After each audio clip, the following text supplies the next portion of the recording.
Before Bob Hope appears in the dressing room door, you know the circus is coming to town. You can hear the hubbub in the distance loud as Calliope's. He enters jabbering over his shoulder to the parade of chums. "Hi." He chirps and goes to work shoveling guests out of mail drifts. "I can tell where every letter comes from just reading the first line," he boasts.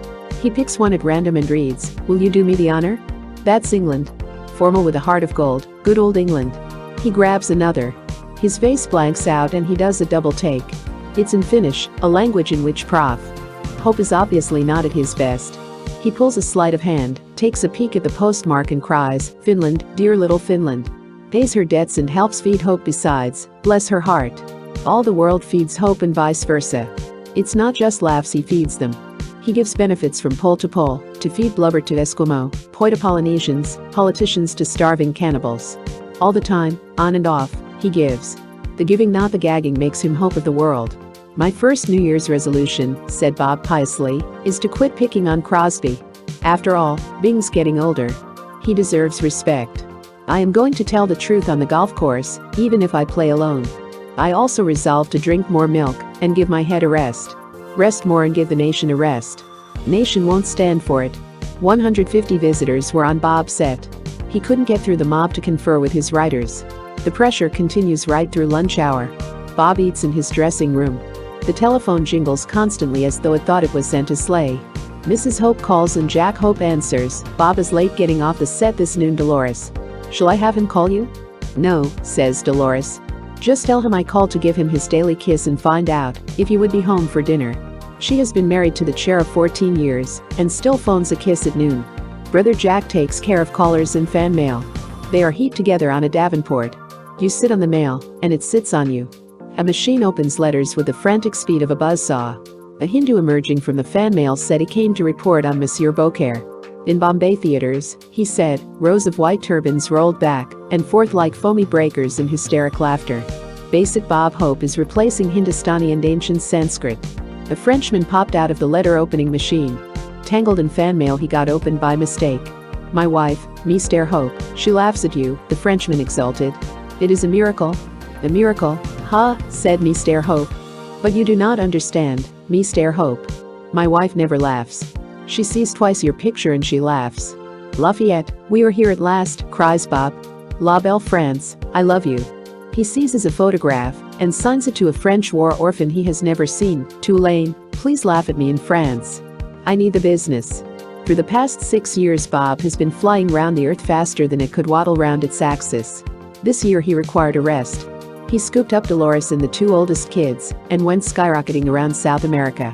"What a trip," he cries, hopping onto the arm of your chair with his snapshot album. He pointed out each snap with the eagerness of a scout just back from the World Jamboree. "That's our reception in Montevideo. They know how to give a reception in Montevideo.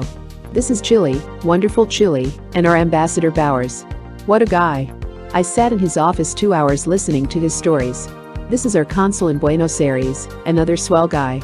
And here's Rio. Hi Bubby Huppy, that's what they call MT in Rio. Everywhere else folks yell hi Bob, but in Rio I'm Bubby Huppy. Humor is basic," Bob says.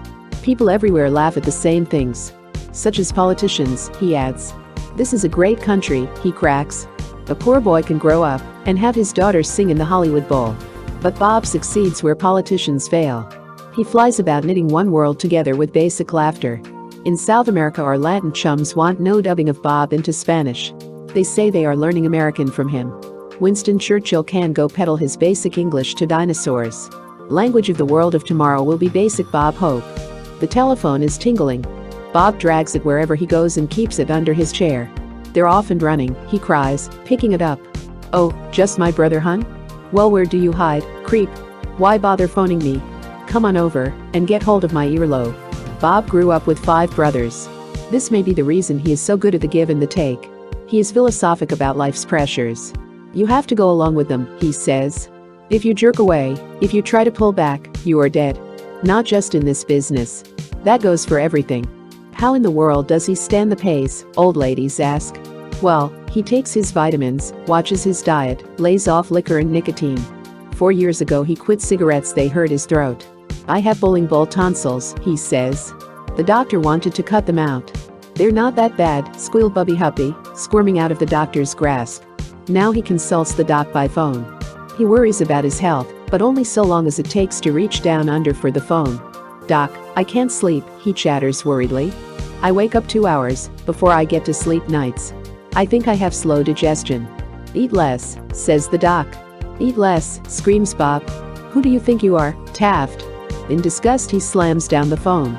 "You got to be always watching the stomach for help," he mutters. "And I do love that table. I'd be the fattest man in the world. I can't afford that. I got a closet full of suits." He says that all he gets for lunch is weeds. They call it chef salad. At the moment he is choking down a sandwich of turkey, chicken and ham. "Of course when I have company for lunch I have to eat what they order," he explains. "Otherwise they think I was trying to chop expenses." He has company for lunch every day. Anyone ordering chef salad is not invited again. "At dinner I go to town," he exults. "Lamb with mint sauce, mashed potatoes and peas. And I polish off ice cream. I have a deep freeze unit full of Will-Wright ice cream. I go for lemon pie too. Ma's lemon pie drives me out of my mind." Besides starving to death, have you any other cross to bear, we ask. "Yeah. 7:15 in the morning," he says glumly. That bang on the door. "I'm an 11 o'clock guy. I can't get over the New York habit." Radio suits him better than pictures because of the hours. Combining the two leaves no time for mic fright. "It does you good to get scared," he says. "I used to get the shakes before going on for a show on the stage. It steps you up. Now I rush on before I can think. Do you have to be in training doing two things at once around this factory? Pretty soon I'm going to lay the big stale body down in Palm Springs in the sun." Loafing he likes, but it mustn't be dull. Things got to keep moving, or hope disintegrates. Bob says it's malarkey about comedians being sad Hamlets in person. It's a wonderful life. All laughs. People liking you. He is lighter and fitter than before the war. For this he gives no credit to the abstemious life or regular hours. "Nah, that's not it," he says. "It's that hi Bob. Like this morning, driving to work. A couple of guys sang out hi Bob, and I felt swell." He was wearing high yaller shoes with big bump toes in the paleface. Pointing to the toe he said, "That's where my wealth is stored." "Nah, that ain't where it is, Bubby Huppy. It's the heart of gold that gives out all the time. Scripture says you have to lose yourself before finding same." Bob lost himself in the crowd long ago. He and it are one. To each he meets he gives with vitality and cheer. You meet Bob and you leave full of hope. He's even got the right name, that right guy. Hope of the world. Photoplay magazine, January 1948.